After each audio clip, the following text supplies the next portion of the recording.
Bonjour, je m'appelle Jeanne Lavarde, j'ai 24 ans et je suis ingénieure à l'éthique sur le projet Stop Crevettes.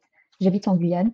C'est un métier qui consiste à évaluer la quantité de poissons qu'on mange, mais aussi la quantité de poissons qu'on ne mange pas et la quantité de tout autre animal présent dans le milieu marin pour essayer de les protéger. Je suis donc recrutée en tant qu'ingénieure éthique sur le projet Stop Crevettes et mon rôle, il consiste à organiser et à mettre en place des campagnes scientifiques et après analyser les données qui sont récoltées lorsque on part sur les bateaux récolter les informations. Et ici, on cible la crevette, mais on travaille aussi avec sur d'autres poissons qui ont été pêchés.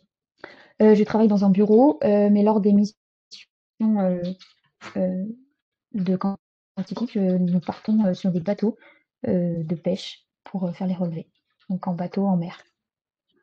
Une journée type en bureau, c'est j'arrive, dans mon bureau et je vais sur mon ordinateur, je regarde des mails, je réponds à des mails et puis, j'écris, soit des rapports, soit c'est des analyses, enfin, après récolte de données, on analyse, ce qu'on a pu avoir avec des études statistiques et cetera, donc des maths. Type en mer, c'est, se lever très tôt, ou alors plutôt être très tard, c'est selon le plan d'échantillonnage, donc selon le relevé qu'on aimerait faire, c'est soit le jour, soit la nuit. Principalement pour la crevette, c'est la nuit, parce qu'on dit qu'il y a beaucoup plus de crevettes. Et l'idée, c'est il y a un filet qui est déposé dans la mer, qui est remonté, et tout ce qui a été pris dans ce filet, et le poisson est étudié, on le catégorise par espèce, puis après on le taille, et tout ça c'est rentré dans des données dans un ordinateur sur un petit tableau, et c'est grâce à ça qu'on fera les analyses derrière. Je travaille principalement avec un ordinateur, et lorsqu'on part euh, faire les missions spécifiques selon la mission. Et en l'occurrence, ici, c'est plutôt du matériel de mesure. Donc, on va avoir des balances, des règles. On appelle ça un pied à coulisses. Donc, c'est une petite réglette qui se règle nous-mêmes. Le but, c'est d'évaluer, de déterminer la quantité qu'on a dans notre environnement marin pour les préserver et comprendre leur cycle de vie, etc. Sachant qu'on connaît beaucoup plus l'environnement spatial que l'environnement marin, d'où la nécessité de apprendre à connaître cet environnement, que ce soit physique, mais aussi biologie, donc avec toutes les espèces présentes. J'aime beaucoup le contact avec les professionnels, c'est les échanges avec les pêcheurs, et puis autres comme les chercheurs. Et ce que j'aime aussi, c'est partir en campagne.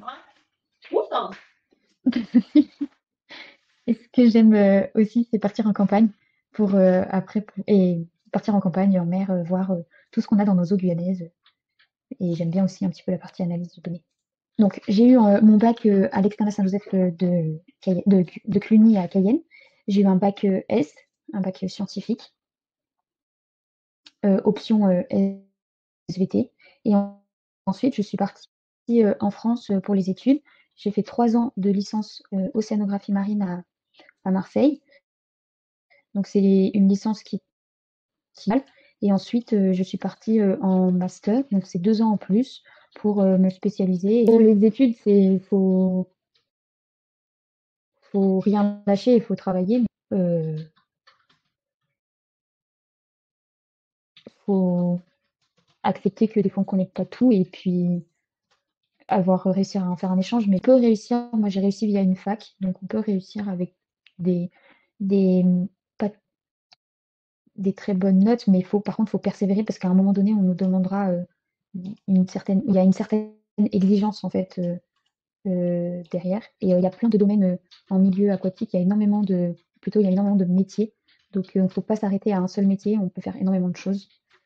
Donc, même si on n'est pas très bon, on a la possibilité de faire certains métiers. Ce ne sera peut-être pas le métier qu'on souhaiterait faire, mais ce sera dans le milieu qu'on aimerait.